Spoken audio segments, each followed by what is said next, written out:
Hey guys, welcome to our next video. So I am here with Harry Diamond, your other lead mentor, investor, and for me, a good friend. So hopefully you've already met him or you will meet him soon in one of our in-person meetings, webinars, or all the above. And today, this tutorial is actually about driving for dollars. So a couple of things, right? Driving for dollars. What the heck does that mean, Harry? What does that mean to you?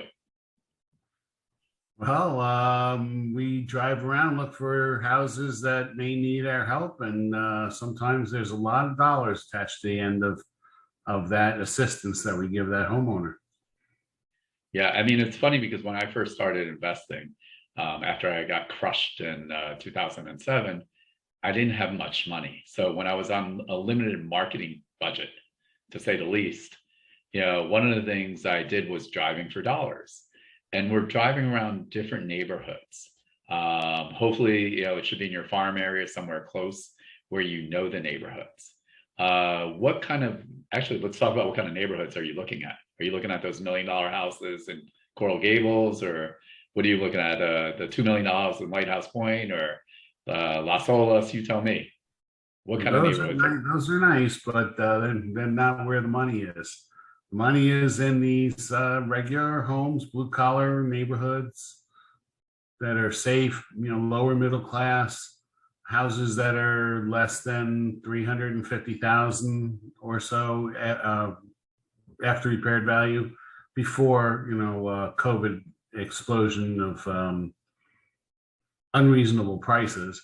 But yeah, when you have these kinds of neighborhoods, that's where your best bang for your buck is, so to speak, when you're driving for dollars, because Great. they're And going to be distressed houses.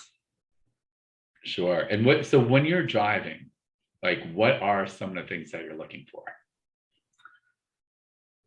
Certainly anything that's boarded up, any vacant properties, tall grass.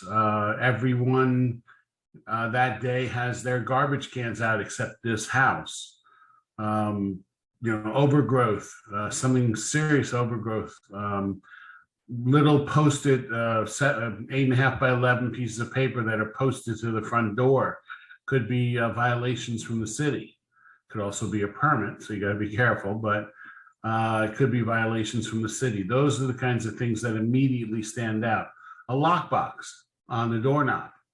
So as I'm driving down the street, luckily Victoria looks one direction, I look another, else you get whiplash going back and forth. Drive slower if that's the case.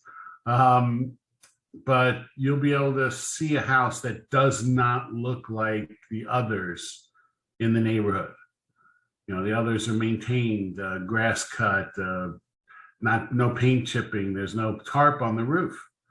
Blue tarp is certainly a immediate indicator that there's a leak problem. Anything that makes it look different than the other houses. Yeah, and I know you were talking about the permits. I know some of the cities, they use that bright orange sticker. Oh, So stop work permit. right. So those are good. Those are good properties also to look at. And so like if you're driving, let's say you find one, right? You're driving and you look at it. What's the next step that you do? Like, okay, great. So you obviously want to write down the address, would be number one. Write down the address. Either we make a list and go back later. Sometimes we look right then and there at the property appraiser's office to see if it's bank owned or not. If it's bank owned, we just let it go. If it's not bank owned, I'll even take a picture of it so I know what the house looks like now. Because property appraisers and Google has pictures, but they could be 5 months to 8 years old. And there's a reason why we stopped by that house or that made it stand out for us. So we'll take a quick picture of it. Yeah. And skip trace the homeowner and see if we can do a little history back check, sort of like qualifying short sales, and see if there's other stressors. So when we call the homeowner, we have an idea of what their story is. Yeah.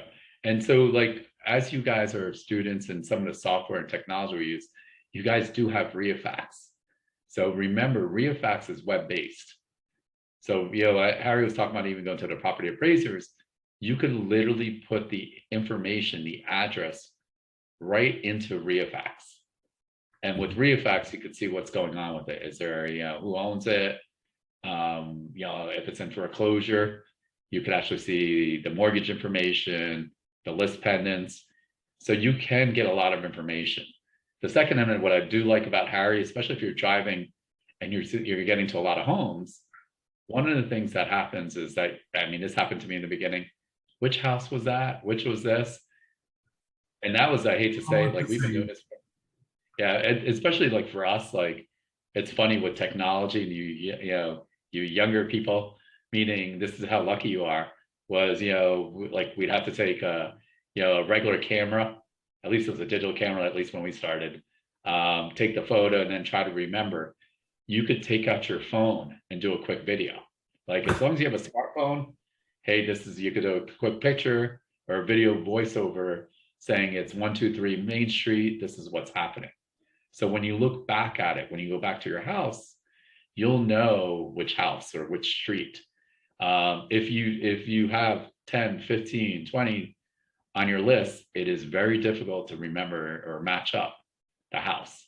One of the things also is that you guys with REIFax have a full follow-up system. So you can actually note it if you are about the house information, if it's not in a video. So you can use your CRM management system as you're building that.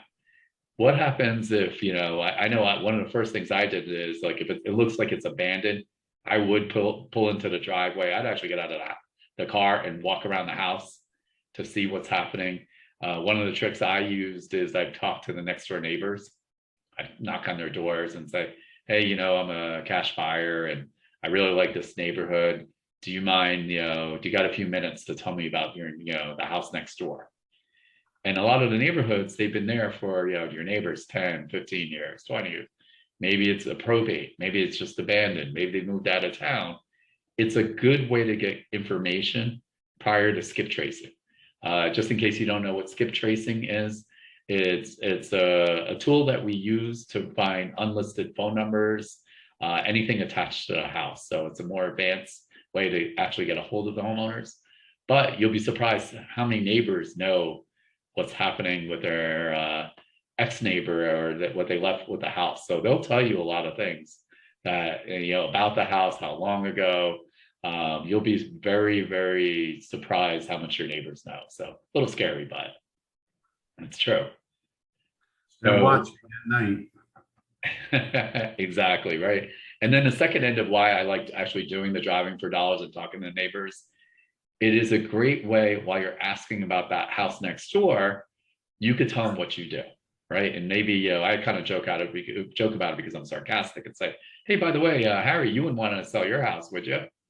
And you'll be surprised what you hear. I've actually gotten a deal. It wasn't then. They said, hey, I'm going to move in about 3 or 4 months.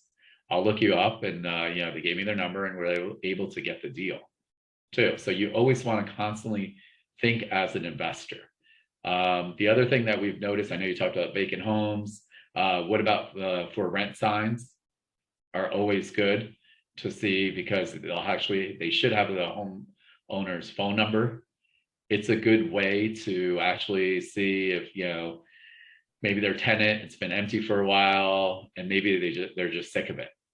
So you might be able to buy a property based on the for rent sign, and that's what it's going to get you good practice talking to homeowners.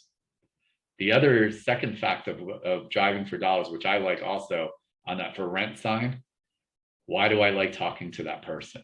What do you think, Harry? It's because they're probably an investor, right? And a lot of investors have not one house, they might have 2 houses, right? And they already have a house in that neighborhood in Pompano. Well, what happens if you get another house under contract? This is a perfect way to put this new person as a cash buyer for your deals in the future. And it's going to get you to practice talking to investors also. So it kind of does double fold. So you're building your cash buyers list at the same time as you're talking to a potential person that wants to sell. It's going to get you in the game a little bit too. One of the other things I've also done, and it's just good practice, because again, you want to be able to start talking to homeowners, investors, all the above, is even for sale by owners. I'll call them. I'm just going to start with, they're usually not that motivated. Generally speaking, they don't even want to pay a real estate agent their 6%. But maybe, it's been for sale by owner for months. And now they're just finally happy to get an offer. It's Or going to it give you, could be another investor as well. So just it's worth the phone call, because the extra time that you put in on these could mean tens of thousands of dollars profit for you. yeah, I mean, it doesn't cost you anything to do this. What we're trying to, really show you is the more people you talk to, the more we get you out of your comfort zone, the more likely you are to get a deal. You're living it, breathing it.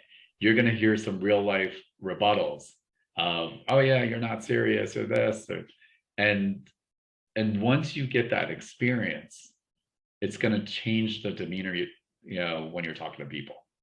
And so I think it's very important on when you're driving for dollars to pay attention. Also REIFax actually has a driving for dollars feature too. So one of the things that you can map out, a bunch of properties too. So there's a lot of technology out there. You could use like Batch Geo. There's a lot of different things, but REIFax has been probably the easiest way as you're driving through these driving through these neighborhoods. I think it's just changes your momentum. The other thing is, when you're driving for dollars, you could also do it while you're running errands, right? So it's not just, okay, I'm going to go Saturday morning at this time, I'm going to do that.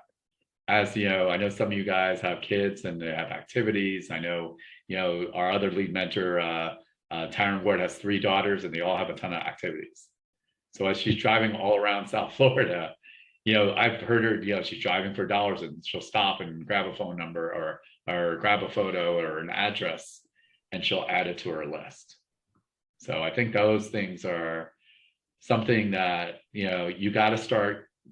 I don't want to call it multitasking, but there's opportunity around wherever you go. So as long as you're driving somewhere, make sure you start paying attention to the blue tarps, the overgrown grass, mail, right? There's too much mail and it's pouring out. Those are big signs that there may be an issue. So any last thoughts on driving for dollars, or how much time do you spend roughly? Well, actually, we combine everything now. So like if we're going out door knocking, we'll zigzag up a couple streets on the way to the next house, so that we're combining door knocking with driving for dollars. And today, a lot of the younger people have their everything on the smartphone. Me, I like to print out. I used to print out when I first started, print out the sections of the map and tape them together, so that, and I highlighted the streets that we drove. So when we have these little zigzags of streets, I would highlight, oh, we went over that street, we went over that street. It would take up the whole back window 3 times the size eventually for the counties we were in, but cities that we were in. But it really helped us in the beginning get to know the neighborhood and really put our eyes on every single house that was in the area. We don't do that today, but we mostly do the driving for dollars while we're out door knocking. So instead of taking the main road, we'll just instead of taking the main road and the house is here, we'll just go up, zigzag couple back in here to get to the next house we're door knocking. Right. And obviously, Harry was, piecing maps together, right? So there's no right or wrong answer. The point is, you want to make sure that you're keeping track of it. Obviously, there's new technology or newer technology that will make your life easier. If you're, I don't know, technology, you're not technology savvy, you can't let that stop you, right? If you got to go a little old school, that's fine. It doesn't matter. The point is, we want to go out there. The second end of it is, like, I kind of laugh about it, is when the smartphones first came out, it was like overwhelming. Now I can't imagine not having a smartphone. So you want to also, adapt to technology. It's going to make your life easier. But if you're, have technology issues, I don't want it to stop you. And the last thing I'm going to leave you with driving for dollars. One of the other things that I always did was, if you're especially doing it during the week, you'll see people working on houses like other rehabbers. So I've seen, workers rehabbing a house. I would actually stop and I'd walk the house. I'd ask the contractors, hey, do you mind if I take a look? I'm an investor. And the reason I'm doing that also is I want to see what they're doing on improvements. It's number one. Number two is I'm trying to find out who their boss is so I can sell my house and wholesale it. So those are some tips that you could do while driving for dollars. It could be fun, right? So it's only going to cost you a little bit of gas money and a little bit of time, but it's an integral part of your business. You want to be able to shake it up a little bit and try different things. And eventually you're going to realize as you're doing multiple different ways of trying to acquire property, you're going to figure out which one works better for you. So you might make a killing just driving for dollars. You might make a killing, door knocking. Maybe it's cold calling. Again, real estate is constantly changing. So again, thanks for joining us for our driving for dollars tutorial, and we'll see you soon.